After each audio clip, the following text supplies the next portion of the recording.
ស្ដីពុកម៉ែបងប្អូនអ្នកគ្នាថ្ងៃនេះខ្ញុំបង្ហាញវីដេអូទៅនឹងការតឡើងកាមេរ៉ាសុវត្ថិភាពបាទអញ្ចឹងការតឡើងកាមេរ៉ានេះគឺខ្ញុំតឡើងតែ3គ្រាប់ទេហើយនេះគឺជា accessory ក្នុងការតឡើងវាមាននេះ hard disk ហើយនិង beyond connector សម្រាប់ភ្ជាប់កាមេរ៉ាហើយនេះhard disk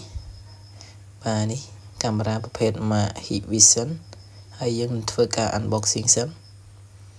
បាទហើយនេះគឺជា DVR របស់វាបាទអញ្ចឹង DVR សម្រាប់បន្ទុកអង្គចងចាំហើយនឹង record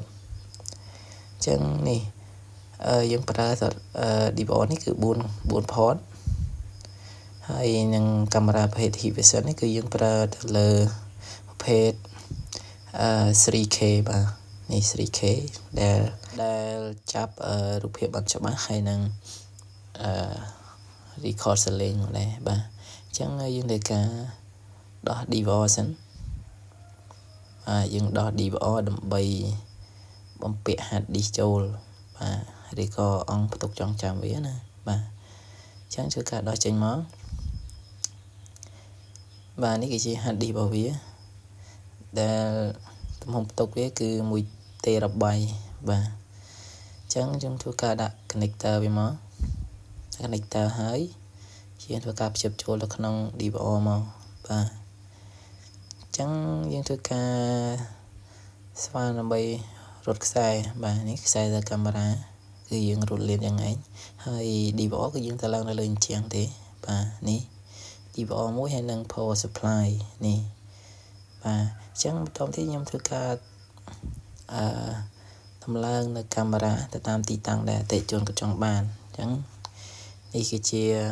ការតម្លើងកាមេរ៉ារបស់យើងនៅទីតាំងទីរបស់គាត់បាទអញ្ចឹងបន្ទាប់ពីយើងតម្លើងកាមេរ៉ារួចយើងធ្វើការ set up setting របស់វា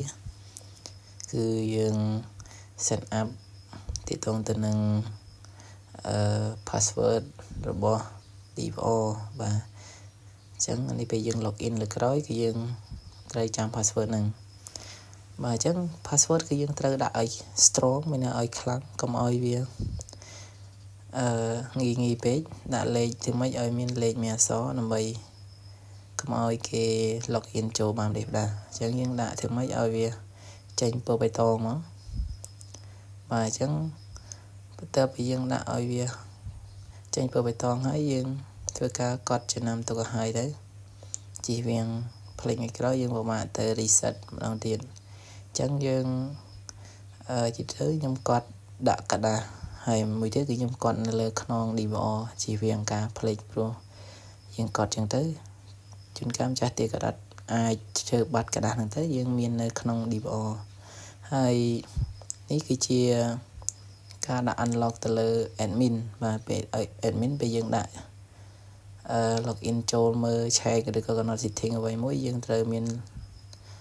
security ទៅលើ admin មួយទៀតពេលយើងបើក